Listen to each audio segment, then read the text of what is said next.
Welcome back into the GSMC Sports Podcast. Headed into our final segment of the day. Going to be talking some updates on the Stefon Diggs deal. For those of you who didn't happen to catch any of it through the week, Stefon Diggs, the star receiver for the Buffalo Bills, was traded to the Houston Texans earlier this week on Wednesday. The Texans traded a 2025 second-round pick that is initially from the Minnesota Vikings in exchange for Diggs and a 2024 sixth-rounder and a 2025 fifth-rounder. So that is obviously sort of the baseline of this.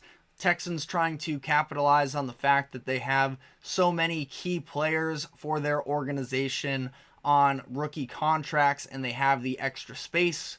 We've talked in length this week about the spending that they've been able to do outside of the lines during free agency, adding a bunch to their defense, adding Joe Mixon as a potential, in my opinion, an upgrade in the run game from last year as well.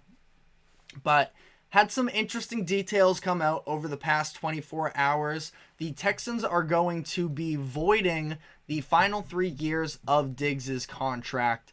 They took some guaranteed money that was supposed to be down the road, somewhere around $3 million, and added it to his contract for this season. So this becomes an expiring deal for Diggs, who is probably looking to cash out on one last big-time payday. He was under contract for the next few years, of course, and was going to be getting money, but a lot less of it guaranteed.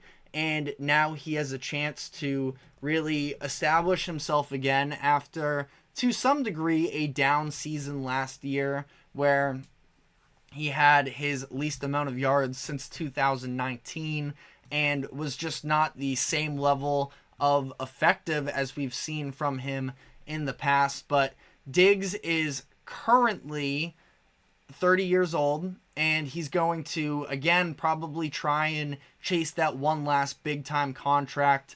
Now, as far as where I think he's going to end up, not going to dive into all that too much just yet. We still have a full season to play with him.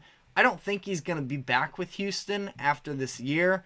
I feel like they're probably going to want to have that cap availability in the next 3 years or so when they do have to pay the likes of CJ Stroud and Will Anderson. Nico Collins is also entering the final year of his contract. Diggs is, should be still the better player than Nico Collins, but Collins has the longer term upside. So again, we'll see how all of that works out. But again, this is Diggs getting a chance to sort of play hungrier, which I feel like can be a little bit debated as to what that means, because Diggs is somebody who was very unhappy with the way that the Bills used him this past year. As we know, with wide receivers, oftentimes it's a very, statistic heavy position, which I don't think is always fair necessarily in terms of the base stats. I would just prefer to see, Diggs be bought into an organization and the process of all of it, where the Bills offense probably to some degree was even better last year down the stretch when they weren't trying to force feed him every time. But I mean, the tension between him and the Bills went back to at least last offseason, coming out of their divisional loss against the Bengals. And that was sort of, reestablished by the fact that they are going to pay, the Bills that is, are going to pay $31 million in dead money, which is the largest hit for a non-quarterback in history in terms of dead cap. So really does tell you how badly they wanted to move on from him. I guess it is being reported that Diggs was allowed to seek a trade partner to sort of make this type of deal work. So seems like Diggs was also in on that note, on the whole idea of him getting a shorter term contract from the Texans, wiping out those final years, and he seems to be, wanting to be on this expiring deal. Again, I do feel like the level of buy-in from an organizational standpoint is going to be a big time subplot with the Texans this season, because I definitely don't want to, trash him necessarily. He has diva tendencies, you can say that. I don't want to categorize him necessarily as a diva, his personality wise, because I've never met the man and that would be a little bit unfair to do so. But we hasn't had the cleanest of endings in his past 2 stops. Now, the Minnesota deal wasn't all that big of a situation at the time, but we just know the type of player that Diggs is. He's very passionate, of course, and he has the utmost confidence in himself, which he should for good reason. But is he going to be able to sort of hone that into a Texans team that is trying to capitalize on a window here, just as the Bills were when Diggs first arrived in Buffalo, and they were trying to sort of do a similar situation where they had a quarterback that was, consensus top 5 guy in the league, or at least perceived to be that way at the time, with Josh Allen, and they were trying to maximize on that window where he was on a rookie contract. And now that's what the Texans are attempting to do with CJ Stroud, which is definitely the right decision in my eyes, because it seems like they are close enough that, they can be real competitors in the playoffs. Am I going to pick them over the Chiefs? No, I'm not, pretty definitively, but who knows also. I think that there's no reason to not try at this point, and the Texans are doing so, and it's absolutely the right decision. How is Diggs going to respond to, being in an offense that has, I would argue, way more talent than the Bills' skill positions last year did, where it was Diggs, it was Gabe Davis, who was dealing with some injuries. Khalil Shakir was a nice development over the course of the year. I don't know. I mean, the Bills actually, as I'm talking through this in real time, the Bills were a good offense last year as well, so I don't totally want to discredit them.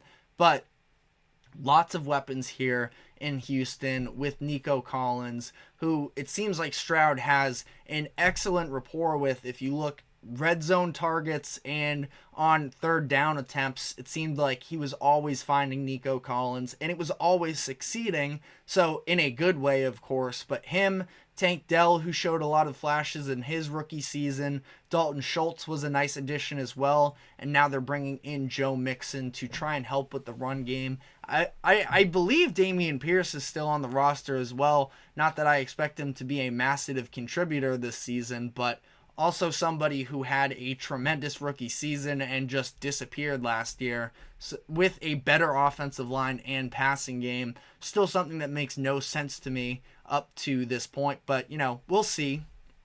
But lots of mouths to feed in that situation. Nico Collins, again, also going to be on the final year of his current contract. Maybe the Texans work out something with him for an extension wise, but this is a big time inflection point for Diggs to sort of prove himself. What do you want to be in the NFL as things currently stand? Do you want to just be a high paid player, or do you want to be a real difference maker on a playoff team? And I do believe that Diggs has legitimate competitive fire. As corny as it sort of got, he started this whole trend, basically, of when he stood on the field watching the Kansas City Chiefs AFC Championship celebration and standing in the confetti and the trophy ceremony and all of that.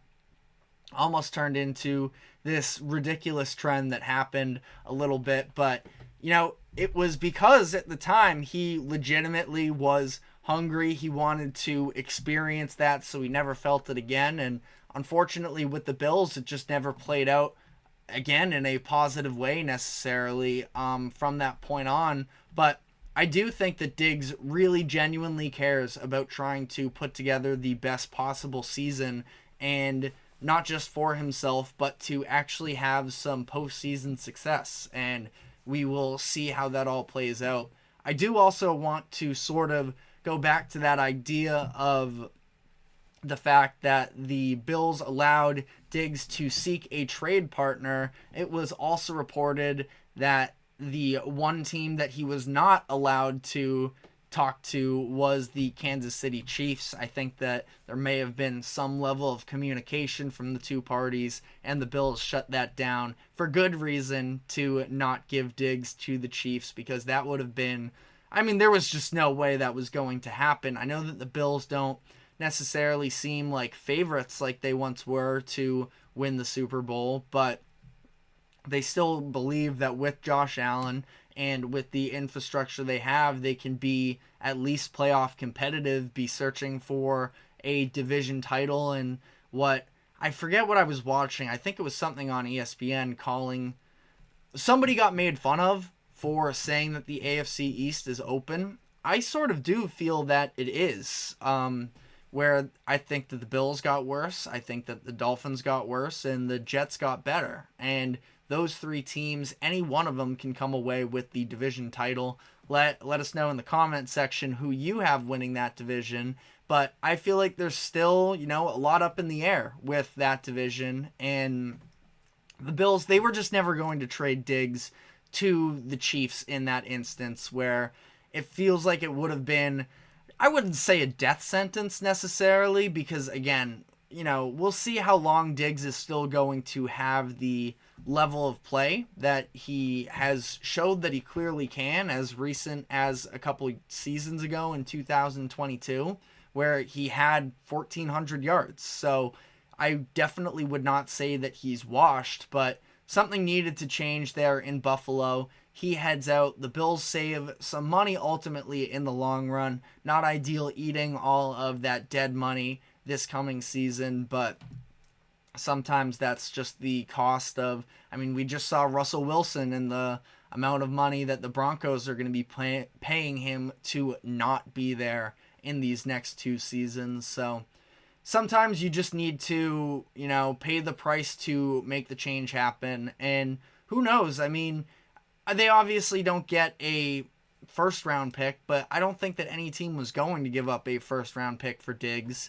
And that second rounder could be semi-valuable next year.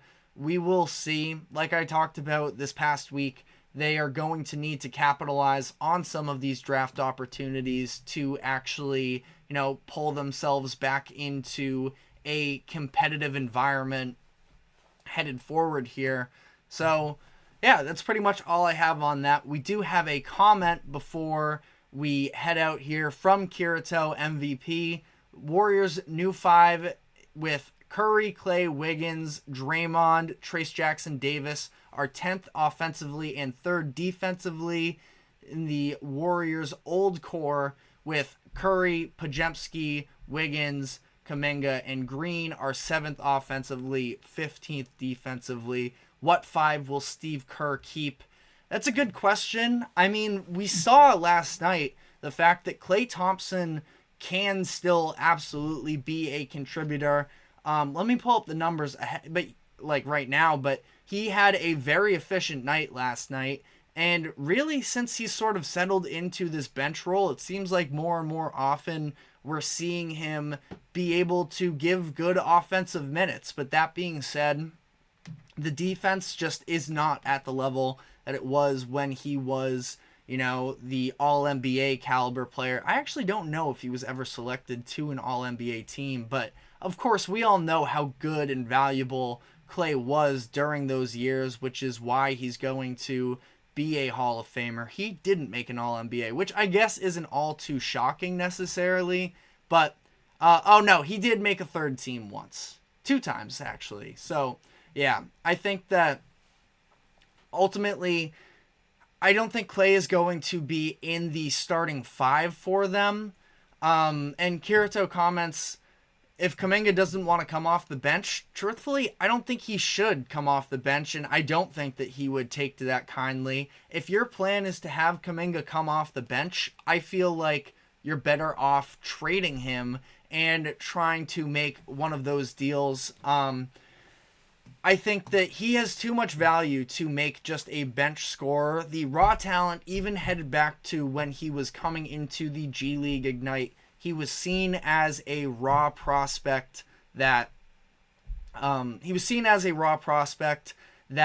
had plenty of talent, and now he's showing that this season. The whole league has seen that. Moving him back to the bench, I don't think that he would take it lightly, and he would probably, like he called out Kerr to the media earlier this year, he would do the same thing, and I think that that would be a mess. So in terms of Kuminga specifically, I feel like he's got to be your starter or you got to move him. And, Wiggins has been playing some real good minutes for them lately. His efficiency on offense, specifically from the three-point line, has seen an increase since the beginning of March, and we're seeing him be bought back in on defense more and more as time comes here. Ultimately, it's hard to sort of balance this two timelines situation that the Warriors have been walking that line of these past couple years, where they've been trying to, develop the youth talent while also being championship competitive. And ultimately, you look, they win the 2022 finals, but they did so in large part with that second timeline really taking a back seat. James Wiseman never saw the court for them. Kuminga rarely got minutes during that finals run, and same with Moody as well. Warriors owner loved Kuminga, but even said Trayce Jackson-Davis is what they really needed. So I do like Trayce Jackson-Davis a lot. He was a massive pickup for them, but you let me know, do you see him being, a dominant big man in the Western Conference in these final years of Curry's prime? Because I don't necessarily, and I really like him as a player, and he's a key contributor. He should be on the team, but I think you're going to need more size in the West as things currently stand than just banking on Trayce Jackson-Davis than you currently have. I feel like, again, the name that I really like sort of playing the experiment with is if they could add a Jarrett Allen to the team, just a real defensive anchor. Draymond, for as good of a defender as he is, it's kind of hard to rely on him consistently at this point in his career. And just having an anchor like that, can be a massive deal for them. Now, Jackson Davis, it's tough because he can definitely start on a handful of lineups right now in the NBA, but I don't see him, as things currently stand, as a starter on a finals winning team. So I feel like banking your whole future on that is a little bit of a risky move. Again, if this was on a different situation where you didn't have the likes of Steph Curry playing the level of basketball that he currently is, I would definitely be more prone to sort of playing it out and seeing how things work out. But I do think that they're a little bit on a time crunch here. They have to be definitive with choosing the direction they want to go with. Are they developing talent long term, or are they competing now? Truthfully, they can do either option depending on how they want to pivot here, because they have enough players on both ends of that spectrum that can do something in that role. With Podziemski and Kuminga, and Moody's been getting some more minutes lately. I've been a Moody guy all this time, and now we're finally seeing him get some more minutes as well. I know that, he wasn't even mentioned in your top 5 there, but playing some nice bench minutes, giving some good defensive pressure. I feel like if he is allowed to have a little bit of a longer leash, he still can succeed in the league here. But again, that's the thing, is it's hard to sort of roll out these guys for heavy minutes when they're young and making mistakes if you're trying to be a championship competitive team. The Warriors are one of the most expensive payrolls in the entire league right now, and they're sitting as the 10 seed and are going to have to win multiple play-in games to even make the playoffs. That's not good enough when you're in that luxury tax threshold and you're not having the regular season success to, and if they come out of the play-in tournament and make a finals run, which I will confidently say that they don't, then I'm wrong in this situation. I just don't see that being the case, and they're going to have to make some definitive decisions to pick a direction in which they want to go. But that is all we have time for today. Thank you very much for tuning in. We will be back on Monday. Have a good weekend. Enjoy the Final 4 games on both the men's and women's side. We will be, of course, diving into all of that on Monday. So we will see you then.